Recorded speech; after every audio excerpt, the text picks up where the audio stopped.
Ready? Yeah, ready? Aim.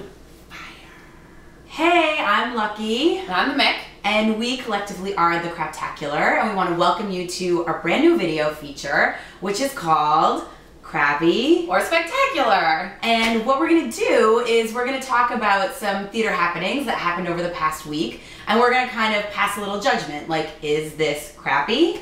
Or spectacular. Or is it a potentially incredibly powerful and potent combination of the two? Is it Craptacular? Item number one this week is Book of Mormon star Andrew Rannells is going to be starring in a new Ryan Murphy comedy, which is going to be on NBC. So how do we feel about that this week? How do we feel about that this week? I personally think that we feel spectacular. We think that that's pretty spectacular. So why do we think that this is spectacular? I think it's spectacular because I love seeing Broadway stars become big, famous, real-time stars. Just Hollywood stars. I'm excited to see what Andrew Rannells can do because I think he's like lovely and shiny and talented and beautiful, and you know, I want everyone to love him. So I think it's spectacular for that reason. And I think we have like a little pang of sadness because we don't like seeing Broadway stars like leave us and go on and like be big famous movie stars because Ben Walker.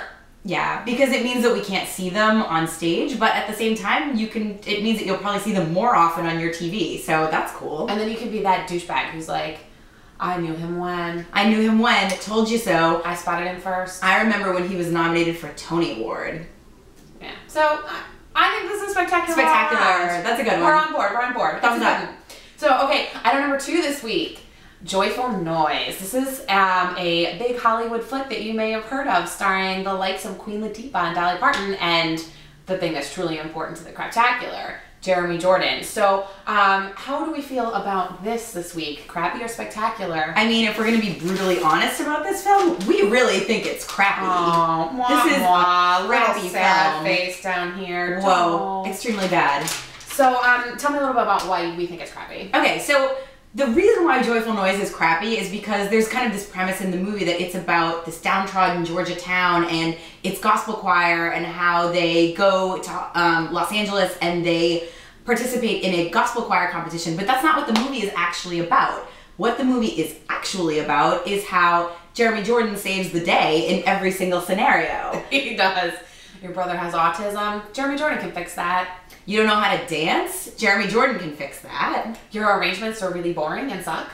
Jeremy Jordan, amazingly, can write some new arrangements for your gospel choir. Unfortunately for Jeremy Jordan and Todd Graff, who was the writer and director, Jeremy Jordan didn't write the script. He couldn't fix that. If he had, it probably would have been awesome. I have to say, though, as much as it was like, it was a bad movie, sorry guys, I'm sorry to the people that I love that are in it, I did kind of have moments of pure joy seeing Jeremy Jordan fix things because he makes my heart soar. Because it's kind of like we wrote that movie in which Jeremy Jordan fixes everything. We're like, oh, this is broken. Jeremy Jordan will fix it. Yeah, like my whole life. I want him to fix my life. Yeah, pretty much. So, I mean, it was crappy, but we love Jeremy Jordan. Anyway, so, nothing can make him like that. Yeah. So, anyway. So item number three this week is... Item number three is, so this week Michael Riedel reported in his column that the musical Love Never Dies, which is Andrew Lloyd Webber's sequel to The Phantom of the Opera, will be coming into New York at some point and possibly sometime soon. So how do we feel about that? Honestly, I think that we have to give this one the ultimate in ratings, which is Craptacular. Whoa, so Craptacular. So the reason why we think this is Craptacular is because I actually saw Love Never Dies when it was in London last year, and I saw an early version of it, which is, it's actually been revised since then, and it was exceptionally crazy. The Phantom walks into the room and he takes his and he's always surrounded by smoke, even though he's in situations where he doesn't really need to be surrounded by smoke, like he's indoors or... But no, this is lies. The Phantom always needs to be surrounded by smoke. Mm-mm. Yeah, but that's awesome. See how that's Craptacular? It's like, it's bad, but it's kind of good. But it's so bad that it's good. It's slightly heartwarming. I have good feelings about this because I feel like they've turned the crazy up to an 11. Yeah. And like, if you're gonna be bad and you're gonna be crazy, you need to be as crazy as is humanly possible. Exactly. And then like I can kind of appreciate it. It becomes just ridiculous and thus like kind of amazing. So Yeah. I'm feeling good about this. My butt will be in the theater for first preview if this like ever happens. Yeah, we'll go see it. Particularly, Gladly. we're trying to like do The Secret in the universe again and get Ramin Karimloo, who starred in the West End version, to come to New York because we love him. So, Universe. We just said it, so now it's gonna come true. Get on it, Universe. Yeah. Ramin Karimloo. Let's do that. Love Never Dies. New York. Bam. Spring 2013. Bam. Bam.